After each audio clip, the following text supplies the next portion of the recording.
नमस्कार दिव्य साधकों। Eternal wisdom के इस पवित्र मार्ग पर आपका स्वागत है।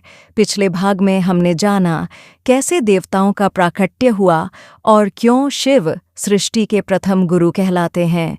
आज हम उस रहस्य की ओर बढ़ेंगे जिसने सदियों से मनुष्य को चकित किया है। पहला जीवन कैसे पैदा हुआ और मनुष्य को आत्मा क्यों मिली। एक धीमी सांस लें, मन को शांत करें और चलिए इस आध्यात्मिक यात्रा को आगे बढ़ाते हैं।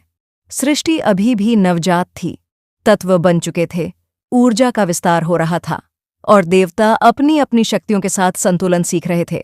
लेकिन ब्रह्मांड अभी भी जीवित नहीं था।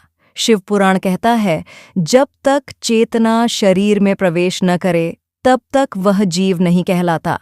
अब समय था पहली चेतना के प्रकट होने का। यही वह चरण था जिसने सृष्टि के मृत से प्रतीत होने वाले तत्वों में पहली बार प्राण भरा। शिव पुराण वर्णन करता है कि जब महादेव ने आवश्यक संतुलन को पूर्ण होते देखा तो उन्होंने प्रकृति को संकेत दिया, जीवन को जागृत हो जाना चाहिए।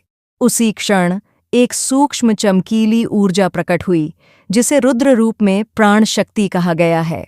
ये कोई शरीर नहीं था बल्कि जीवन का पहला बीज था।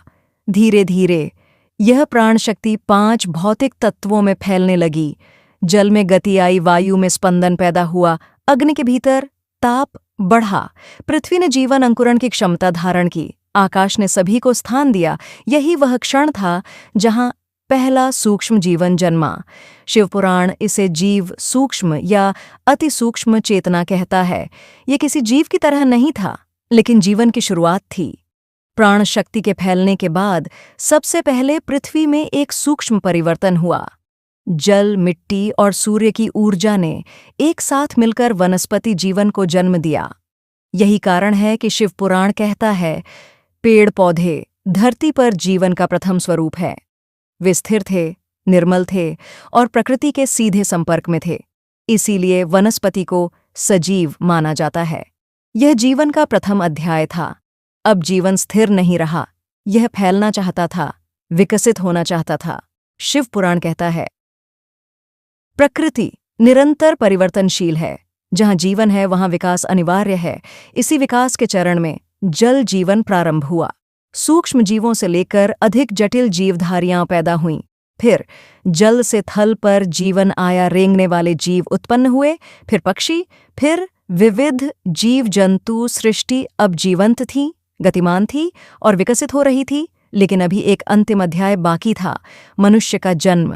मनुष्य का निर्माण किसी साधारण उद्देश्य से नहीं हुआ था। शिव पुराण कहता है, मनुष्य प्रकृति का नहीं बल्कि चेतना का विस्तार है। इसका अर्थ सरल है, मनुष्य सिर्फ शरीर नहीं बल्कि चेतना का माध्यम है।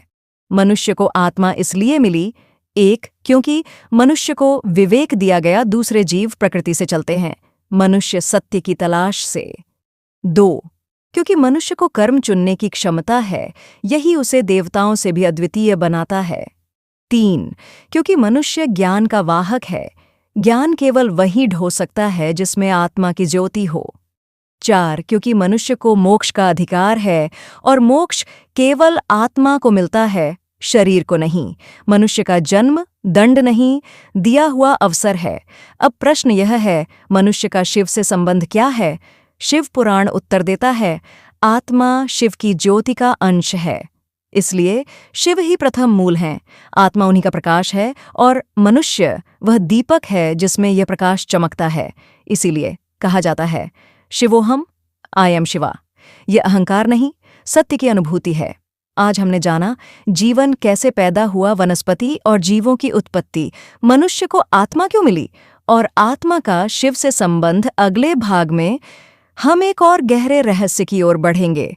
आत्मा मृत्यु के बाद कहाँ जाती है, पुनर्जन्म कैसे होता है और कर्मफल प्रणाली वास्तव में कैसे काम करती है।